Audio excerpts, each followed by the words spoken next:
Welcome to the 31 Nights of Macoween. Every night on the 9th of October, I review one spooky movie. Come and join if you dare.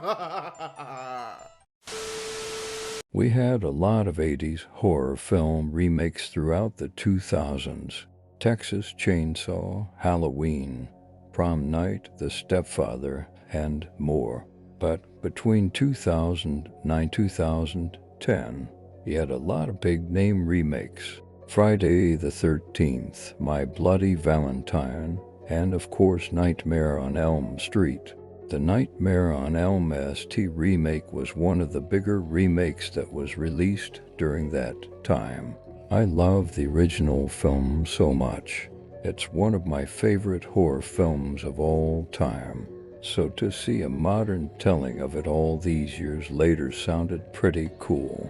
However, the 2010 remake left me deeply disappointed. My enthusiasm quickly turned into disappointment as I watched the film. The film's horror was a bit disappointing. It had its moments of being scary and pulse-pounding. The introduction of micro-sleeping was a good idea and led to some very interesting scare sequences. However, the actual dream sequences lacked the creative and psychological depth of the original, leaving little room for the audience's imagination to run wild. I mean, they tried to recreate the wall scare, and it just wasn't impactful as it was in the original film. Speaking of the OG film, the character of Freddy Krueger, as portrayed by Robert Englund in the original series, was an unforgettable horror icon with his mix of dark humor and sheer malevolence. He'll give the film credit. Jackie Earle Haley did a good job with his portrayal of Freddy. Instead of the campiness of the later films, this interpretation is much more dark and mean. He has his moments of quips that they're far and few between. To me, it made Freddy a bit more intimidating. The supporting cast, however, failed to leave a significant impression.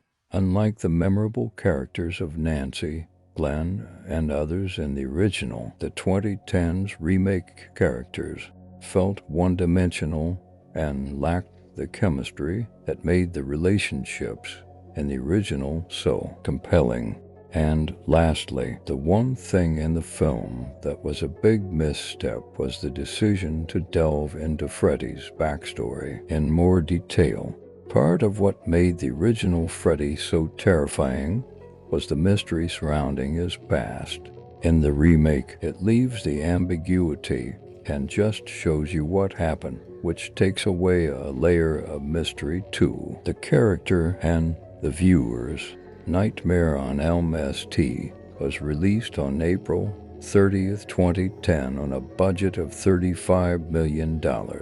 After its run at the box office, it would go on to gross $117.7 million.